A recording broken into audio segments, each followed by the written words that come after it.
था, यानी एक साल के अंदर स्विस बैंकों में भारतीयों के पैसे में करीब 300% की वृद्धि दर्ज की गई। इस समय स्विस बैंकों में भारतीयों का जितना पैसा जमा है वो पिछले 13 साल बड़े जोर शोर से भारत के महान प्रधानमंत्री, यशस्वी प्रधानमंत्री। अब मैं ये पूछना चाहता हूं, भूटान को 10,000 करोड़, मंगोलिया को 70,000 करोड़, बांग्लादेश को 15,000 करोड़, मॉरिशस को 5,000 करोड़, नेपाल और अफ्रीका के देशों को 39 अरब करोड़, सरदार स्टैच्यू को 3,000 करोड़, उद्योगपतियों का ऋण माफ करने के लिए 5,55,000 करोड़, मोदी की विदेश यात्राओं पर 25,000 करोड़ और बीजेपी का मुख्यालय का 350 करोड़, मोदी और बीजेपी के विज्ञान पे 5,000 करोड़, मोदी की सुरक्षा में 24 घंटे में 1 करोड़ रुपए दिन का खर्च कर रहे हैं और साल में 591 करोड़ 30 लाख रुपए आप खर्च कर रहे हैं।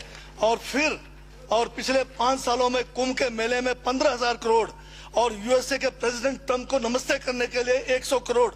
तो ये यशस्वी प्रधानमंत्री है क्या? इस किस्म के प्रधानमंत्री को यशस्वी कहेंगे?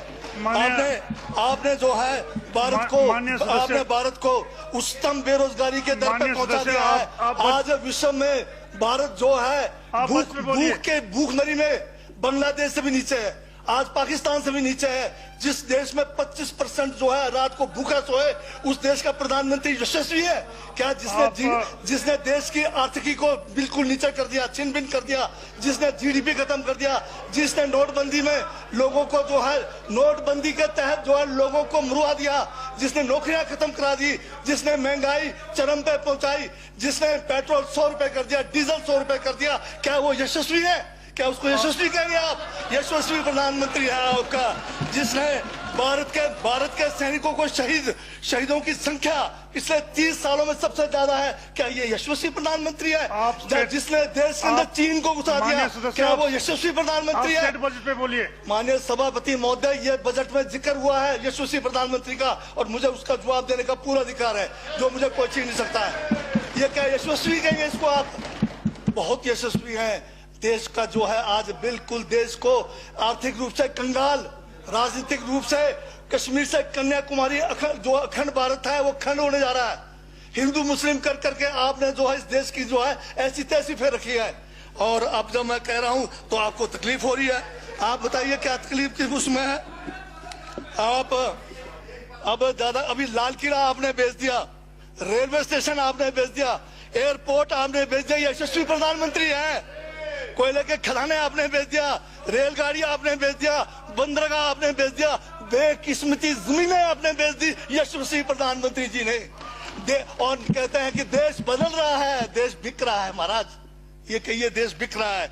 LIC तैयार है बेचने के लिए, IDB भी तैयार है, ये जो एयर इंडिया तैयार रखा हुआ है, BSNL बेचने वाले हैं, ONGC बेचने वाले हैं।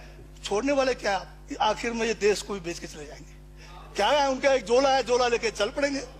ये है आपका यशस्वी प्रधानमंत्री। ये यशस्वी प्रधानमंत्री है। दाढ़ी बढ़ाने से टैगोर नहीं बन जाते। टैगोर के गुण लाने के लिए दोबारा जन्म लेंगे 100 बार, तब भी नहीं आएगा। हाँ, दाढ़ी बदल के और मेकअप करा के 15-15 लाख के, उससे कुछ होने वाला नहीं है आपका। हाँ बिल्कुल। और जो जहर आप लोगों ने जो है इतने सालों में इस देश के अंदर जो है आपने जो इस देश में बीजा है, उससे वो जो है ये बजट पे ही है। सर स्पीकर सर यशस्वी प्रधानमंत्री जी का जिक्र बजट में आया है, इसलिए मुझे भी जवाब देना पड़ा है। और मैं यहाँ ये कह के इस बात को समाप्त कर देना चाहता हूँ, बर्बाद गुलदस्ता करने को तो एक उल्लू काफी था। हर शाख पर उल्लू बैठा है, अंजामे गुलिस्ता का क्या होगा? क्या क्या क्या वोट मांगने आए हो? वोट मांगने आए हो? वोट मांगने आए हो? ओ, वोट दे। वोट दूं? वोट दे।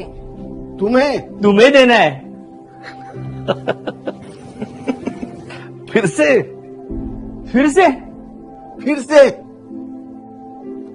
डिग्री होते हुए भी घर बैठने के लिए मुझे पढ़ाया, मुझे बचाया। रसोई में गैस का दाम पता है? अरे कहाँ गया काला धन? कहाँ? मेरी आय दुगनी हो गई। पेट्रोल के दाम कम हुए क्या? हुए क्या? मैं एटीएम लाइन में खड़ा रहा और चोर रातों रात मुझे भीड़ से पिटवाओगे, धंधा चौपट कर दोगे। झूठ और फरेब से हकीकत कब तक छुपाओगे? जिम्मेदारी तो लेनी पड़ेगी, कीमत तो चुकानी पड़ेगी। जवाब तो देना पड़ेगा। अरे भाई नहीं चाहिए ऐसे अच्छे दिन। अब वोट मत मांगना। अब की बार माफी मांगो। माफी मांगो, माफी मांगो। माफी मांगो। वोट नहीं, माफी मांगो।